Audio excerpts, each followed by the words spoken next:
Fairy Tail Hunter's Quest Chapter 216 dropped earlier today, and ladies and gentlemen, we are heating up, both literally and figuratively. Now, as some of y'all may have noticed, yes, we are back to doing chapter reviews on this page. Spent quite a bit of time trying to figure out what direction I really wanted to go, and with TikTok starting to be annoying again with their time limits, I figured I may as well jump on over to this app where I don't need to condense as much and can really get things out there as much as possible. Also gives me an excuse to be more active on here. That said though, nobody likes long intros, so let's just dive in. Really quick though, be sure to like, subscribe, and hit that notification bell to stay up to date with videos because we love anime and manga here. We love talking about anime and manga here, and we love talking about how much we love anime and manga here. Chances are, if you like one of my videos, you'll probably like all of my videos. Not to mention it costs you absolutely nothing, so I would appreciate the support. Now without further ado, on to the review.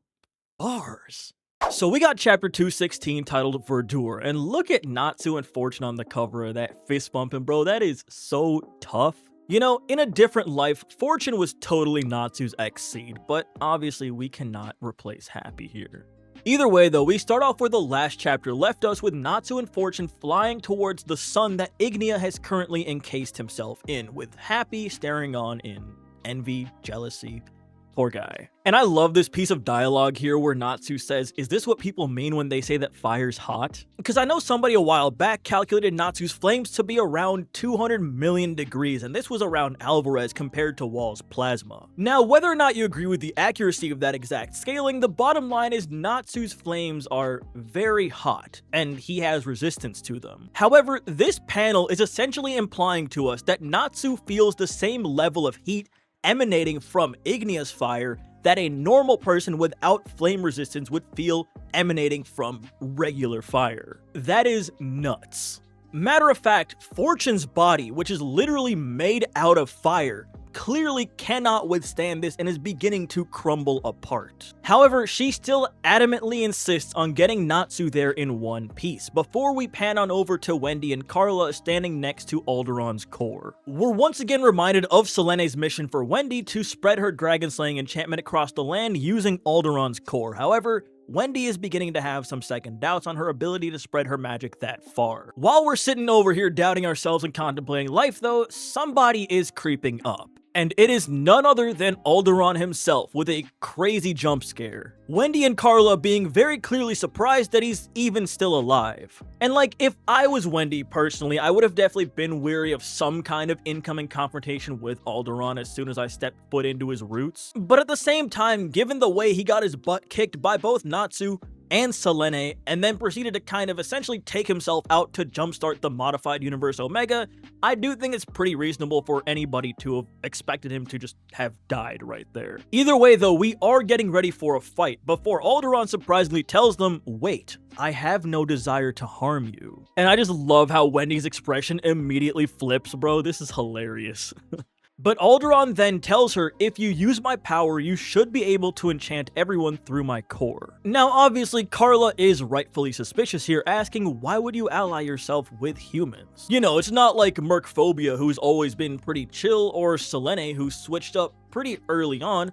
Aldoron's been trying to kill us, like, the entire story. Though he just tells them with full transparency, "I'm not really your ally, and the way I see humans hasn't changed at all. However, what matters more is that Ignia must pay. He woke me from my slumber, possessed my spirit, made me rampage, used me, a god." And I'll be honest, I will always be a fan of this trope, where the villain doesn't necessarily become a good guy, but still actively decides to help the heroes of their own volition because they have a common enemy. Something about that dynamic will always be exciting to witness. And I love how he's just going on about how much he's been disrespected, and Wendy's like, "Didn't you attack people and wreck an entire town?" He's like, "Well, so what?" Then he asks her, won't letting Ignia have his way cause more destruction to the continent?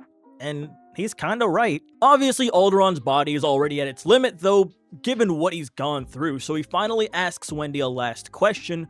What will it be? Do you want my help or not? And while feeling even further disrespected by Wendy's doubt in his words, Aldoron uses the last of his energy to summon plant life, telling her, "You're a dragon slayer, eat them and use them for power." These aren't trees, they're nature, verdure. Now, I actually had to look that word up, and it's pronounced verdure. It says to the lush green color of fresh, flourishing vegetation or the plants and foliage themselves. You learn something new every day, I guess. As Wendy starts munching on him, though, Carla tells her, "Wendy, your body's turning green." And she instantly powers up, with Aldoron dubbing this new form Sky Verdure Dragon. And I can't lie to y'all, this form is looking majestic. Soon as she touches down, an entire field blooms before her, understandably shocking Carla. But Aldoron crumbles away as Wendy promises, "I'll use this power to save everyone." Now, I'll be honest, I really hope this isn't just some temporary power-up, because it will be sick to see Wendy keep this ability. And I mean, Aldoron is pretty much fully gone at this point, so the fact that she is able to still maintain this with him no longer being there should be a good sign, I think. Not to mention, it is incredibly compatible with her already Sky Dragon Slayer magic. Sky, nature, pretty fitting. We finally pan back over to Fortune and Natsu, though, who are still making their way towards Ignia, with Fortune clearly struggling even more to keep up as they get closer to the heart of the flame. At this point, even Natsu's starting to get worried for her, saying, "I'll go the rest of the way by myself. Go back, your body won't last." But Fortune, stubborn as ever, telling him, "I'm a cat who summons happiness, so I'll be okay." But as we can see, she is very clearly not okay as she continues trying to assure Natsu, "I promised I'd get you there no matter what, so..." And being unable to finish that thought before fully crumbling away. Natsu is finally once again face to face with Ignia, though, as he assures the fallen X-Seed, "Fortune, you brought me here just like you promised, to the guy I'm gonna punch out." Ladies and gentlemen, that is where the chapter ends. Now, do I think we're going to get a Natsu versus Ignia fight in the next chapter? Probably not. At most, maybe they'll talk and then we'll get a snippet, but definitely nothing like a climax. If anything, from here, I think it makes more sense to jump to Loxus and Mirajane's fights. I mean, we've already seen Lucy, Wendy, and Urza do stuff. We haven't seen anything from the other two who are squared off with the remaining Calamity Bloods. Obviously, Lucy has her new Moon Water Dragon God form, and Wendy has her new Sky Verdure Dragon form. I think it's about time we see what's up with the other guys. Not to mention, we still got Jalal, Sabretooth, and Diablos all currently missing in action, so like, when are they gonna pull up to the field, you know? If anything, I'm pretty sure we'll see all the non-Dragon Slayers start getting beaten up while Wendy releases the enchantment, and that's gonna be what saves them, give them a whole new power boost and all that. Not to mention, I absolutely would not be surprised to see Viernes pull up at some point and beat Gajil's opponent, you know, Iron Dragon Slayer versus the Metal Gold Dragon God. Perfect. Though once again, I will say it is very unfortunate to see Fortune go out, a misfortune, if you will. Especially considering I feel like we were getting a very consistently heavy tease that she was probably going to end up as Loxus's X-Seed partner, but like, I guess not. Now, I will say one thing I have noticed is this recent stretch of chapters have really all been huge power-up focused, you know? I am excited to see when we're really gonna start throwing down, so who knows, maybe in the next couple chapters we'll get snippets of fights here and there, and then more characters will show up, more things will happen.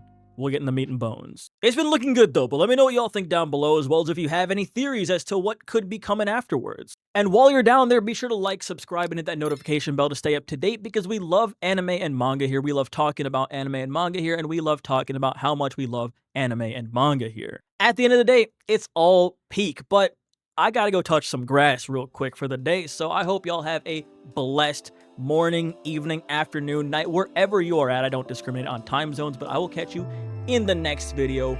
Peace.